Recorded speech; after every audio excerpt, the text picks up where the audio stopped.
नमस्कार दोस्तों। आज के एपिसोड में आपका स्वागत है। प्रकृति हमें बहुत कुछ सिखाती है। कभी सोचा है कि पूर्णिमा की रात को समंदर इतना अशांत और उफान पर क्यों होता है? क्यों उसकी लहरें आसमान को छूने की कोशिश करती हैं? हमारे पूर्वजों ने प्रकृति के संकेतों को बहुत ही गहराई से समझा था और उन्हें जीवन के सिद्धांतों से जोड़ा था। हमारे बड़े बूढ़ों के अनुसार सागर में जल स्तर के बढ़ाव का कारण जैसे चंद्रमा होता है, ठीक उसी तरह समाज की प्रगति के पीछे भी एक विशेष शक्ति कार्य करती है। जिस तरह चंद्रमा के उदय होने से समुद्र में ज्वार आता है और जल का स्तर ऊंचा उठने लगता है, ठीक उसी तरह किसी भी राज्य या समाज की उन्नति और खुशहाली का भी एक ही प्रेरक होता है। नीति कहती है कि संसार की संपत्ति के बढ़ाव का कारण प्रजा नेत्ररंजक राजा होता है।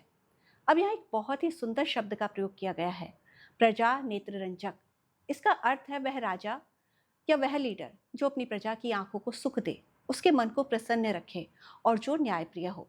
जब नेतृत्व राजा के कल्याण के प्रति समर्पित होता है, जब वह अपनी नीतियों से लोगों के जीवन में खुशहाली लाता है, तब वह राज्य की संपत्ति और वैभव स्वतः ही बढ़ने लगता है।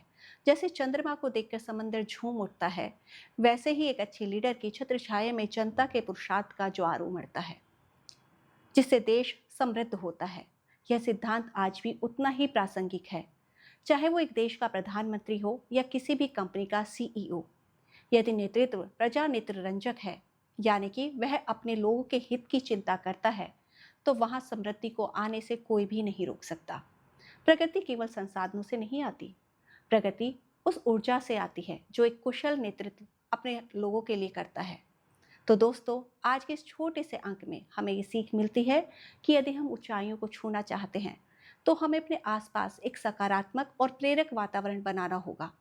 कैसा लगा आपको हमारा ये एपिसोड? हमें ज़रूर बताइएगा। मिलते हैं अगली बार, तब तक के लिए सुनते रहिए। नमस्कार।